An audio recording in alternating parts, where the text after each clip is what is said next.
Naturalista, esploratore, biologo, avventuriero, antropologo, iellato, geografo, pazzo. Sono solo alcuni degli aggettivi che mi vengono in mente pensando ad uno dei più grandi naturalisti dell'Ottocento, colui che stava per soffiare a Darwin l'idea dell'evoluzione per selezione naturale, ma anche l'inventore di un'intera branca della scienza, nonché scrittore ed entomologo. Oggi vi racconto delle sue peripezie e, credetemi, anche voi alla fine amerete quel grande che è stato Alfred Russel Wallace.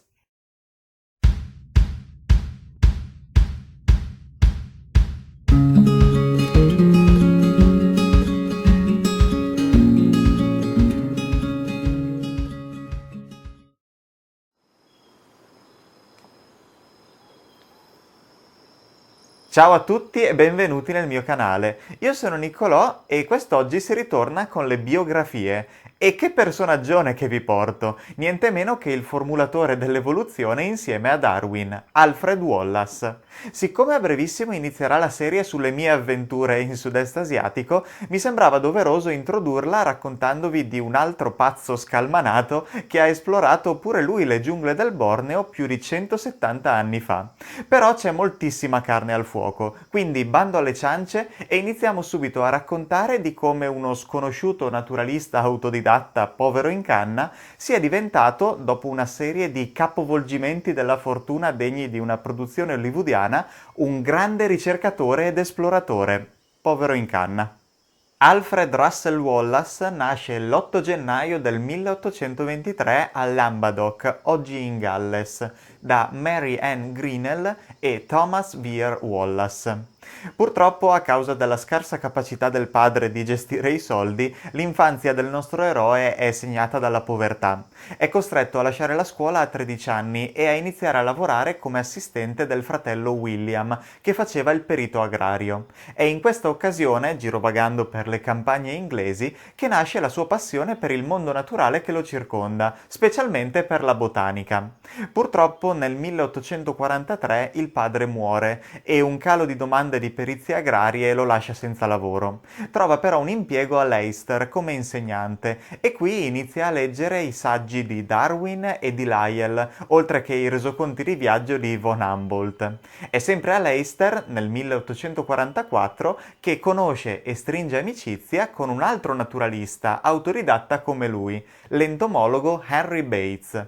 È l'inizio di un'amicizia che lo porterà molto lontano e che lo convertirà all'entomologia.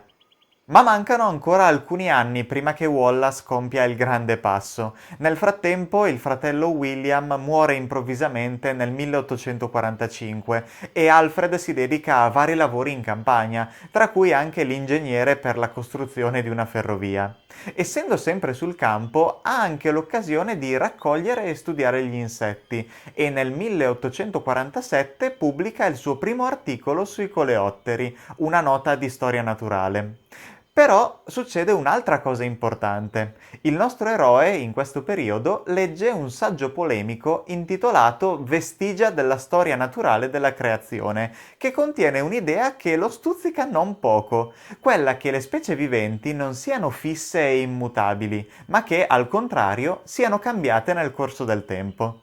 In questi anni Wallace e Bates continuano a scambiarsi corrispondenza e idee e finalmente nel 1847, ispirati dai resoconti di altri esploratori che hanno girato il mondo, soprattutto il viaggio sul Rio delle Amazzoni di William Edwards, decidono di organizzare una spedizione in Amazzonia.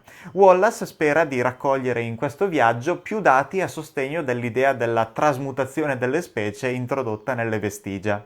Per pagarsi il viaggio, Wallace e Bates decidono di vendere i doppioni degli esemplari che raccoglieranno a collezionisti e musei e per farlo ingaggiano un altro entomologo, Samuel Stevens, che sarà il loro agente e si occuperà dello smistamento di questi esemplari. E così il giovane Wallace, pieno di buoni propositi e sogni di gloria, si prepara per la sua prima grande avventura. Non finirà bene.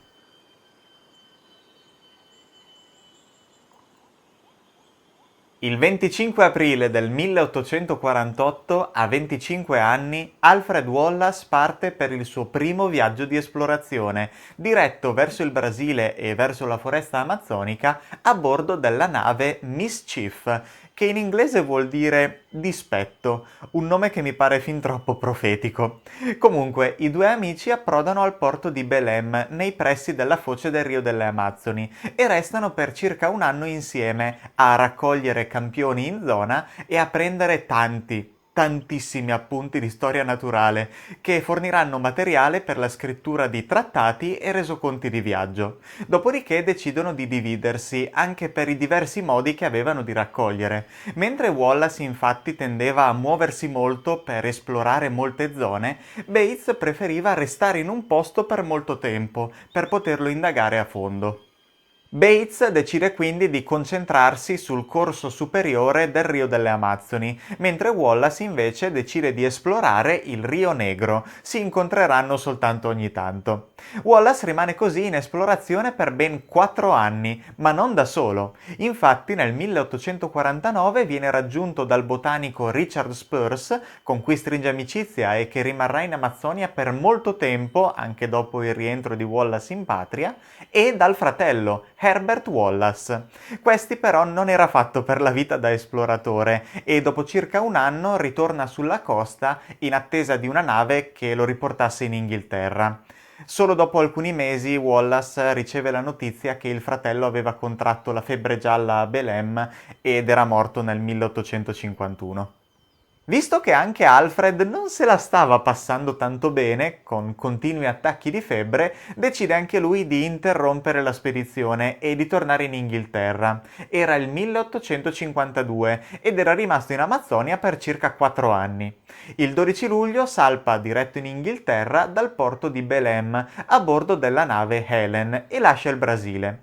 Con sé ha una grandissima quantità di appunti di storia naturale, disegni e anche moltissimi animali, sia morti per i musei di storia naturale che anche vivi. Infatti con sé ha qualche dozzina di animali vivi che sperava di riportare in Inghilterra e mostrare all'elite degli studiosi e ricercatori britannici, probabilmente per ricevere il tanto agognato riconoscimento.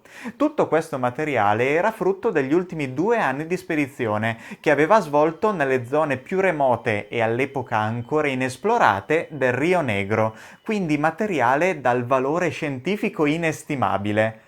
E la Helen prende fuoco. L'incendio scoppia il 6 agosto, quando la nave è nel mezzo dell'Oceano Atlantico e, non avendo modo di arginarlo, la Helen viene evacuata.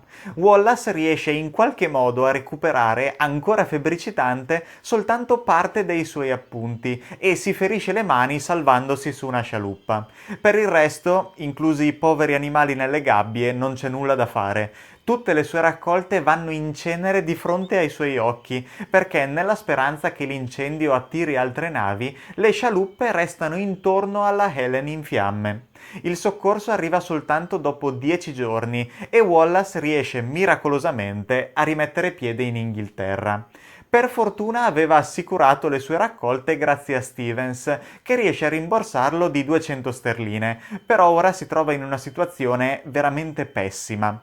Non ha ottenuto né la fama né il riconoscimento e nemmeno un rientro economico dal suo viaggio, trovandosi letteralmente al punto di partenza. Tuttavia non si dà per vinto e decide nei mesi successivi di mettere a frutto quel poco materiale che è riuscito a salvare, scrivendo vari articoli sulla geografia del Rio Negro, un trattato sulle palme dell'Amazzonia e prova anche a scrivere un resoconto di viaggio nello stile di von Humboldt e Edwards. Però questi scritti, avendo perso la maggior parte del materiale di base, ebbero un riscontro piuttosto scarso e nemmeno un briciolo del successo che Wallace sperava quando era partito per l'Amazzonia. Non si dimenticherà mai del trauma dell'incendio della Helen, tanto che vi accennerà, in tono angosciato, anche in una lettera scritta alcuni anni dopo, nel 1859, diretta a Bates, quando verrà a sapere che l'amico è tornato sano e salvo dal Sud America. Dopo il finale disastroso della sua spedizione, Wallace è ben poco entusiasta all'idea di intraprendere un nuovo viaggio per mare. Sembrerebbe tutto finito se non fosse un testardo di prima categoria. Infatti, grazie anche alla pubblicità che gli riesce a fare Stevens, Wallace in qualche modo ottiene degli agganci nelle società entomologiche e zoologiche inglesi e riesce anche ad incontrare Darwin. A questo punto però deve decidere dove andare. Wallace ha bisogno di una spedizione di successo in un luogo dove pochi inglesi si sono avventurati, con molte cose da scoprire, possibilmente con degli animali che gli garantiscano un rientro economico una volta ritornato in patria, e dove fossero presenti degli agganci che gli permettano di girare un po' come gli pare. Ispirato anche dai viaggi dell'esploratrice Ida Laura Pfeiffer, di cui Stevens era l'agente assicurativo per quanto riguarda le raccolte di insetti, Wallace opta per l'Asia.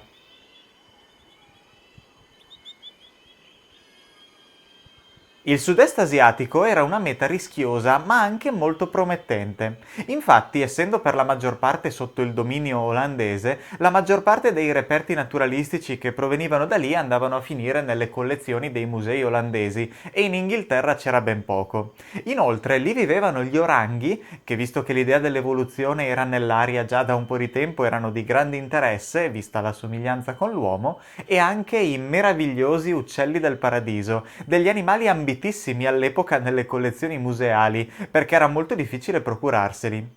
Infine, Wallace riuscì ad ottenere un contatto locale scrivendo a James Brooke, sì, proprio lui, il cattivo di Sandokan, che all'epoca non aveva ancora fatto la metamorfosi in farfalla. Wallace riuscì così ad ottenere il suo supporto e il suo aiuto quando arriverà nella regione del Sarawak, di cui Brooke era il governatore. Ci sono però un paio di problemi. Riuscire ad ottenere i permessi per organizzare una spedizione scientifica in aree sotto il controllo olandese e trovare un passaggio per il sud-est asiatico, perché un viaggio del genere costa molto di più rispetto a quello per il Brasile. Però a questo punto entra in gioco la Royal Geographical Society, in cui Wallace è riuscito ad entrare proprio grazie alle sue mappe dell'alto corso del Rio Negro. Questa società si occupa di tutto e riesce anche a trovare per Wallace un passaggio gratis su una nave che però viene subito dirottata verso la guerra di Crimea. Wallace quindi ripiega su un viaggio via nave a vapore che gli costerà 197 sterline, praticamente tanto quanto gli aveva rimborsato l'assicurazione. Però non si butta giù nemmeno questa volta e anzi si organizza subito per non farsi trovare impreparato quando sarà in spedizione. Innanzitutto si accorda con Stevens riguardo l'assicurazione sulle sue raccolte, che questa volta manderà man mano in patria durante la spedizione, non se le porterà dietro tutte quante in una volta alla fine. Inoltre si informa anche sulla fauna che popola questo enorme arcipelago che va dalla Malesia fino alla Papua Nuova Guinea, soprattutto uccelli e farfalle, e si procura anche un assistente inglese. Non si fida infatti dei nativi, perché, stando alle sue parole, impiegherebbe molto più tempo a spiegare loro cosa fare e a convincerli a farlo piuttosto che a fare le cose da solo. Il nome del fortunato, se così si può dire, è Charles Allen, un figlio di un carpentiere allora quattordicenne, anche se in realtà Wallace lo scambia per un sedicenne dall'aspetto di un quattordicenne, che non soltanto seguirà Wallace, ma farà anche delle esplorazioni in solitaria, quando i due a una certa si divideranno. Wallace istruisce Allen riguardo la raccolta di insetti e la cattura e preparazione di uccelli, e il giovane si dimostrerà di grande aiuto. Ma quindi, dopo tutto questo casino, finalmente Wallace riesce a partire a bordo di una nave a vapore da Southampton il 4 marzo del 1854. Questa nave lo porta ad Alessandria d'Egitto, dove incontra la prima difficoltà del suo viaggio: riuscire a sopravvivere alla calca di persone coi muli che cercano ciascuno di trascinarlo sul proprio carretto. Riuscendo in qualche modo a non venire smembrato dalla folla, Wallace si dirige quindi verso il Mar Rosso, dove prende un'altra nave che lo porta in Sri Lanka e da qui prende un'altra nave fino a Singapore. Non mi immagino l'emozione del nostro eroe quando finalmente mette piede a terra il 19 aprile. Da Singapore inizierà un grande viaggio che lo porterà ad esplorare in lungo e in largo l'intero arcipelago. A Singapore, appena arrivato, Wallace inizia subito ad assumere degli assistenti malesi, soprattutto per il trasporto dei suoi bagagli. Ne assumerà moltissimi durante il suo viaggio, però tra di loro ce n'è uno che lo accompagnerà durante quasi tutte le sue peregrinazioni, un ragazzo di nome Ali che non soltanto imparerà ad assisterlo e a catturare e preparare insetti e uccelli, ma si appassionerà anche all'ornitologia e sarà di fondamentale aiuto quando il nostro eroe sarà perseguitato dalla febbre. Alla fine del viaggio Ali rimarrà sull'isola di Ternate, nelle Molucche, dove si sposerà e incontrerà nel 1907 l'erpetologo Thomas Barbour, che lo riconoscerà come l'assistente di Wallace. Questo viaggio fu la riscossa di Wallace nei confronti della storia e della sfortuna. Partito dall'Inghilterra come un giovane naturalista promettente, ma che non aveva fatto nulla di che agli occhi delle società zoologiche e geografiche, tornerà come uno dei più grandi esploratori del suo tempo. In Asia Wallace raccoglierà oltre 125.000 campioni zoologici, scoprirà specie nuove di uccelli, troverà finalmente una quadra riguardo il problema dell'evoluzione e inventerà un'intera nuova branca della scienza, la biogeografia. Non sto qui a descrivervi tutti i dettagli di questo viaggio, perché secondo me vale la pena leggere direttamente le sue parole. Infatti Wallace, durante il suo viaggio, documenta minuziosamente ogni avvenimento e ogni osservazione sul mondo naturale e sulla cultura dei popoli che abitano queste isole, e una volta tornato in patria scriverà uno dei resoconti di viaggio più famosi di sempre, l'Arcipelago Malese. Questo libro è consigliatissimo, è uscita da poco un'edizione in italiano, però se masticate un po' di inglese non è difficile da leggere in lingua originale. Io ho preso questa edizione in inglese per un semplice motivo: mi piaceva la copertina. Ad ogni modo, non aspettatevi un libro di pura descrizione oggettiva, anzi, è molto divertente da leggere. Wallace è un bravo scrittore e riesce a trasmettere la passione del naturalista, con una certa poeticità nel descrivere gli ambienti in cui si trova, ma sempre con una precisione invidiabile. Per non parlare della serie di aneddoti e disavventure assurde in cui si trova spesso, che mi hanno ricordato, almeno in spirito, alcune situazioni in cui mi sono trovato io in prima persona. Ho empatizzato moltissimo con Wallace leggendo questo libro, anche se ogni tanto esce fuori comunque il fatto che si tratta pur sempre di un inglese vittoriano che sparava agli oranghi un giorno sì e l'altro pure, ma che perdeva metà delle carcasse perché si incastravano tra i rami. Per non parlare del fatto che ogni tanto risulta essere leggermente paternalistico nei confronti dei nativi, ma va contestualizzato. Ma questa è solo una piccola anticipazione. Vi devo forse raccontare anche del suo incontro con un papuano ubriaco? No, lo lascio scoprire a voi. Vi lascio qui sotto in descrizione un link dove potete trovare l'edizione in italiano dell'Arcipelago Malese. Fatemi sapere se lo leggerete oppure se l'avete già letto, cosa ne pensate e se vi è piaciuto. Tornando però alla nostra storia, Wallace, Allen e Ali viaggiano in lungo e in largo per tutto l'Arcipelago Malese, da Singapore a Sulawesi, dalle Molucche fino a Papua, raccogliendo una quantità di materiale zoologico fuori scala rispetto a quello a cui siamo abituati, tra il 1854 e il 1862. Quando Wallace finalmente rimette piede in Inghilterra, dopo 8 anni di spedizione, grazie alle sue scoperte è finalmente entrato nell'Olimpo dei più grandi naturalisti ed esploratori di tutti i tempi.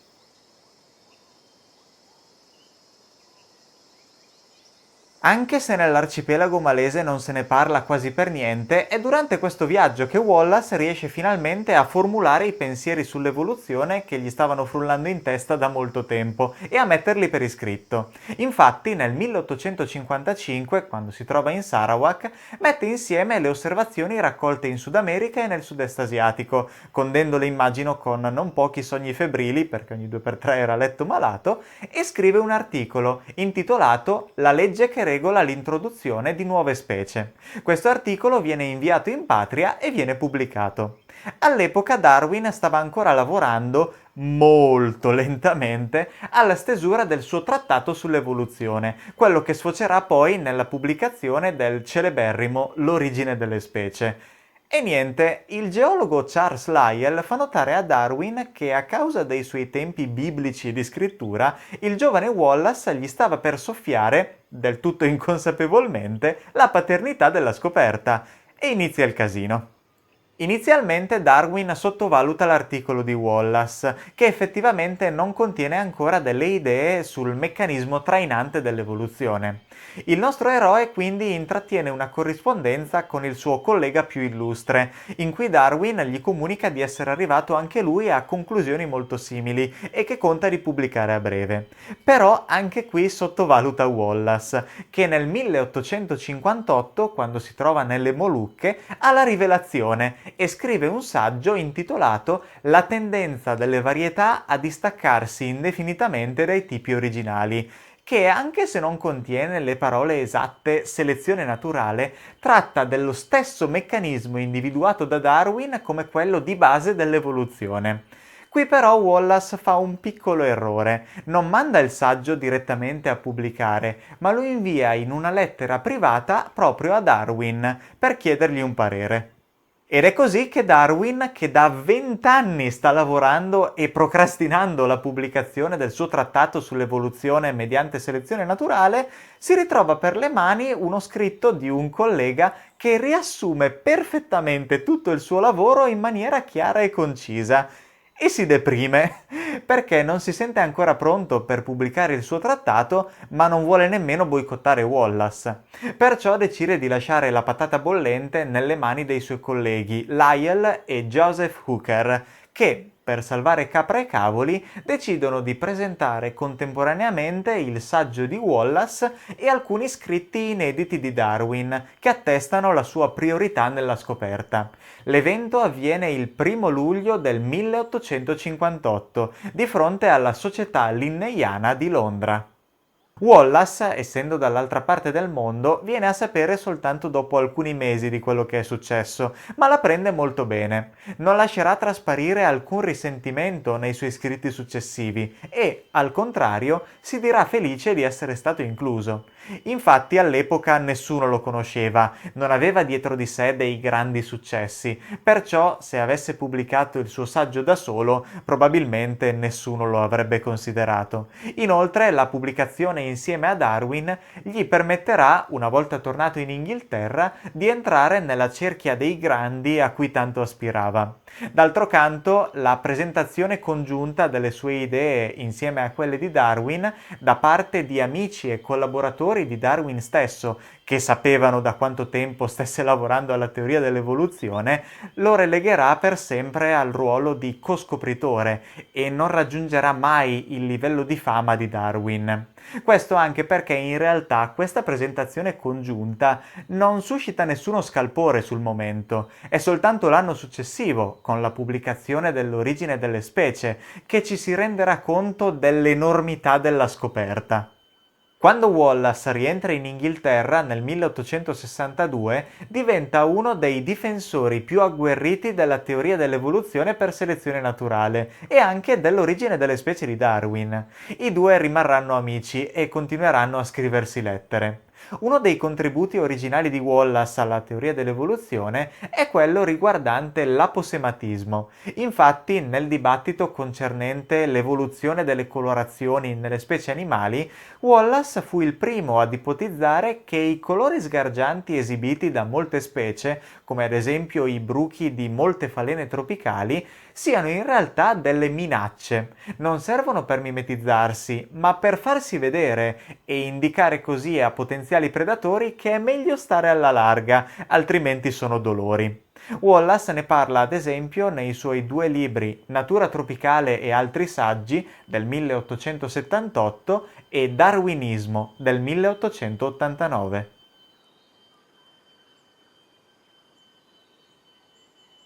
Nonostante sia stato del tutto eclissato da Darwin riguardo le sue idee sull'evoluzione, Wallace però avrà negli anni a venire una grandissima soddisfazione.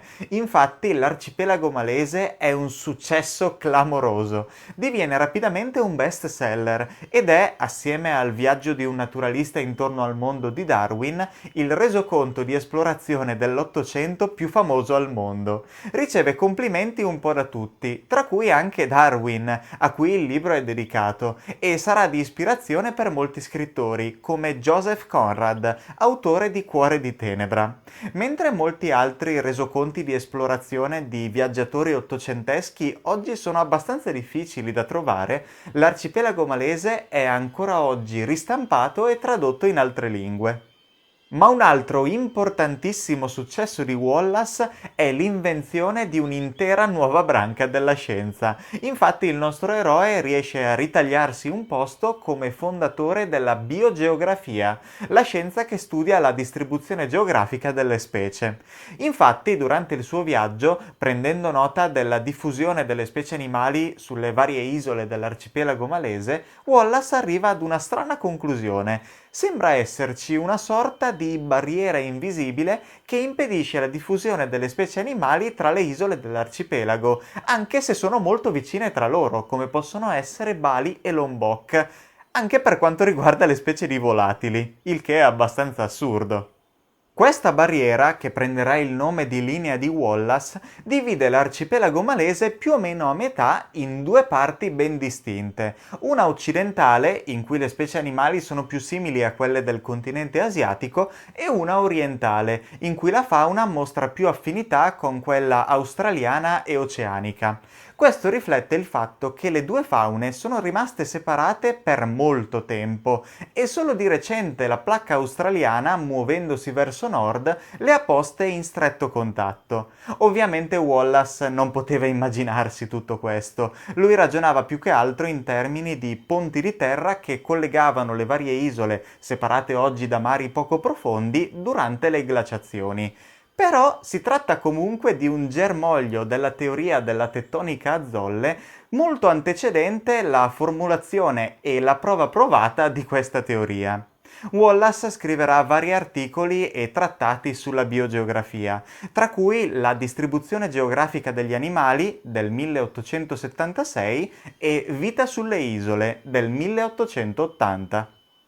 Oltre a questi due ambiti, Wallace è molto attivo anche in un campo che forse non vi aspetterete, il sociale. Infatti, grazie alle sue osservazioni sulle società dei nativi sudamericani e asiatici, Wallace inizia ad opporsi a quella che definisce la vera barbarie, quella della società inglese del suo tempo. Si definisce un socialista e si oppone fermamente al militarismo. Al contempo sostiene il suffragio femminile ed è uno dei primi a denunciare i danni ambientali causati dalle politiche coloniali e capitaliste, nella sua opera del 1898 intitolata Il secolo meraviglioso, i suoi successi e fallimenti. Parla di deforestazione, erosione del suolo e anche di specie alloctone. Infine vorrei citare due delle sue ultime opere, rispettivamente del 1903 e 1907, intitolate Il posto dell'uomo nell'universo e Marte è abitabile, in cui discute sulla possibilità della vita extraterrestre. Non vi aspettavate che saremmo arrivati fin qui, vero? Per quanto riguarda la vita privata, Wallace al suo rientro in Inghilterra va a vivere con la sorella Fanny e il marito di lei. Nel 1866 si sposa con Annie Mitten, la figlia di un esperto di muschi, William Mitten, che Wallace conosce tramite il comune amico Richard Spurs, il botanico che lo aveva accompagnato in Amazzonia. Con lei Wallace avrà 3 figli, Herbert, Violet e William. Però non tutto va bene, perché Wallace sembra abbia ereditato l'incapacità del padre nel gestire i soldi e finisce col perdere molti dei guadagni ottenuti tramite la vendita delle sue raccolte nell'arcipelago malese con investimenti finiti male.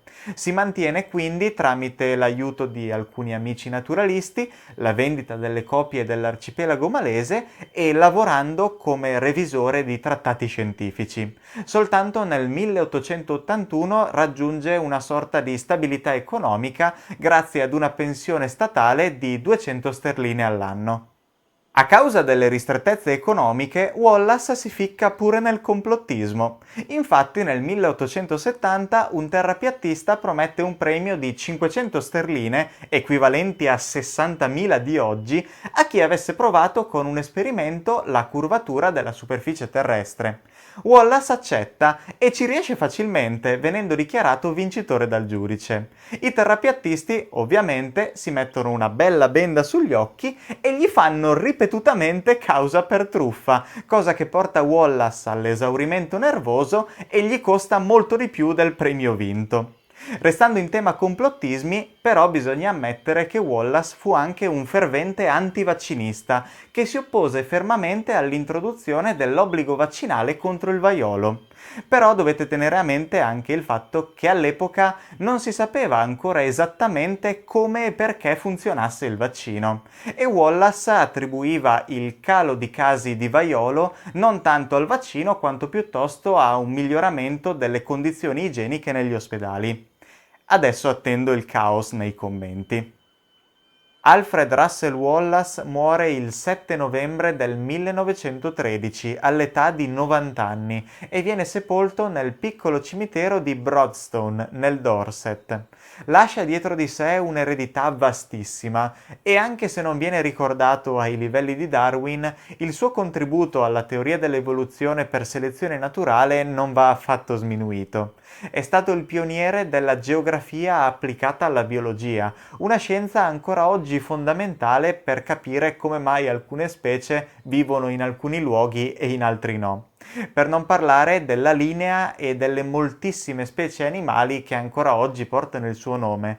Per citarne una che abbiamo trovato durante il nostro viaggio in Borneo, la Terates dimidiatus wallacei è dedicata a lui. Spero con questo racconto di aver fatto giustizia a questa figura incredibile la cui storia mi ha tanto appassionato e coinvolto, e spero che anche voi vi siate sentiti vicini ad Alfred Wallace. E con questo direi che anche questo video può terminare qui. Che ne pensate? Vi erano mancate le biografie? Purtroppo sono dei video un po' complessi e non riesco a farne tanti. Mi spiace anche per la lunghezza, ma sappiate che ho tralasciato moltissime cose che volevo inserire inizialmente in questo video, tra cui ad esempio la deriva spiritista che ha avuto a un certo punto Wallace nella sua vita. Comunque, se volete approfondire, c'è banalmente la pagina di Wikipedia a riguardo. Come al solito vi invito, se il video vi è piaciuto, a lasciare qui sotto un mi piace o un commento per farmelo sapere. Inoltre, se non vi siete ancora iscritti o se è la prima volta che vedete un mio video, credo sia arrivato il momento giusto per farlo, perché la prossima settimana inizierà per davvero la serie sulle nostre avventure in Borneo, dopo il prologo che c'è stato la settimana scorsa. Questo primo episodio sarà una vera bastonata sul collo per noi, perché il clima tropicale è veramente tremendo. Quindi, se volete vederci soffrire, cliccate sul tasto iscriviti e attivate la campanella degli avvisi.